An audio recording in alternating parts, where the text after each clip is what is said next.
साध संगत जी, प्रेम से कहना धन निरंकार जी। एक नई साखी के साथ स्वागत है आप सभी का आपके ही अपने चैनल पर। आज की साखी का शीर्षक है चंदन बाला।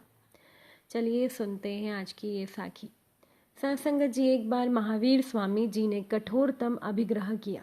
अभिग्रह का अर्थ होता है मन में कुछ शर्तें पहले से तय कर लेना, उसके बाद ये दृढ़ निश्चय करना कि यदि ये सभी शर्तें पूरी होंगी तभी मैं भोजन ग्रहण करूंगा, अन्यथा नहीं। तो इस बार भगवान ने निम्नलिखित कठिन शर्तों पर निर्णय लिया था कि भोजन अर्पित करने वाला व्यक्ति राजकुमारी सती होनी चाहिए जिसे दासी बनना पड़ा हो। उसे तो कैदी होना चाहिए जिसके पैरों में लोहे की जंजीर बंधी हो। वह गंजा होना चाहिए जिस सिर पर उसके बाल नहीं होना चाहिए। उसे भूख लगी होगी और उसकी आंखों में आंसू होंगे। उसके हाथों में दाल होनी चाहिए। दाल चढ़ाते समय उसका एक पैर घर के अंदर तथा दूसरा घर के बाहर होना चाहिए। 4 महीने बीत गए और भगवान का उपवास जारी रहा। इसीलिए राजा ने तब घोषणा की कि उनके राज्य में सभी को अपने घरों में भोजन का सबसे अच्छा संयोजन तैयार करना चाहिए ताकि भगवान को उनका उपयुक्त विकल्प मिल सके। खैर, यह चंदन बाला ही थी जिसने भगवान का उपवास तोड़ने के लिए सभी कठिन से कठिन शर्तें पूरी की। तो आइए सबसे पहले उसके बारे में जानते हैं।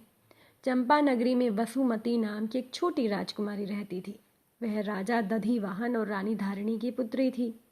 एक दिन पड़ोसी प्रांत के राजा का उसके पिता से युद्ध हो गया। राजा दधिवाहन युद्ध हार गए और अराजकता में परिवार भी अलग हो गया। एक ऊंट वाले ने वसुमती को पकड़ लिया। वो उसे बेचकर कुछ धन कमाने के लिए कौशाम्बी ले गया। धनवर सेठ नामक एक व्यापारी ने वसुमती को देखा और अपने मन में सोचा कि एक छोटी लड़की किसी अच्छे परिवार की लगती है। हो सकता है ये अपने माँ बाप से अलग हो गई है। यदि यह सच है तो इसे दासी के रूप में बेच दिया गया है तो उसका क्या हश्र होगा। इसीलिए विशुद्ध करुणा से प्रेरित होकर उन्होंने उसे खरीद लिया और घर ले आए। घर जाते समय उन्होंने पूछा कि वह कौन है, लेकिन वसुमती ने अपनी पहचान नहीं बताई। घर पहुंचकर व्यापारी ने अपनी पत्नी मूला को वसुमती की पूरी कहानी सुनाई और उससे अनुरोध किया कि वो उसे अपने बेटी की तरह रखे। उन्होंने उसका नाम चंदना रखा। चंदना उनके घर में बेटी की तरह रहने लगी। ये देखकर धनवर सेठ बहुत खुश हुए। हालांकि उनकी पत्नी मूला को संदेह था कि उनका पति चंदना की खूबसूरती के कारण उससे शादी कर सकता है। अब एक दिन व्यापारी काम से घर लौटा। उसका नौकर जो आम तौर पर उसके पैर धोता था वो गायब था। इसीलिए चंदना आगे आई और उनके पैर धोने लगी। तभी उसके लंबे बाल बकल से फिसल गए। उसके बालों को गंदा होने से बचाने के लिए धनवर सेठ ने उन्हें उठाया और पीछे की ओर काट दिया। मूला ने जब ये देखा, अब उसे यकीन हो गया कि उसका शक सच था।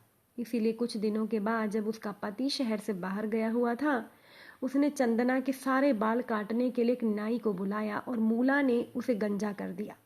उसके पैरों को भारी जंजीरों से बांध दिया, उसे तहखाने में बंद कर दिया और अपने माँ बाप के घर वो चली गई। 3 दिन के बाद जब व्यापारी घर लौटा तो उसे मूला और चंदना कहीं नहीं मिली। बेचैन होकर उसने उन्हें अलग अलग कमरों में ढूंढा। तभी उनके पड़ोस की एक बूढ़ी औरत आई और उसने बताया कि मूला ने सेठ की अनुपस्थिति में चंदना के साथ क्या क्या किया। व्यापारी तुरंत भागकर तहखाने में गया। चंदना को इस हालत में देखकर वो चौंक गया। उसका दिल दया से भर गया।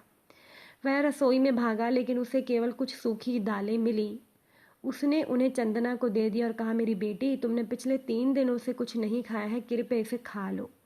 इस बीच मुझे इन भारी जंजीरों को काटने के लिए एक लोहार को बुलाना है। चंदना ने भोजन करने से पहले किसी संत को ये भोजन देने की इच्छा जताई। तभी उसने भगवान महावीर को अपने घर की ओर आते देखा। वह बहुत खुश होकर दरवाजे की ओर दौड़ी। उसके पैरों में जंजीरें बंधी थी, एक पैर बाहर था, दूसरा अंदर।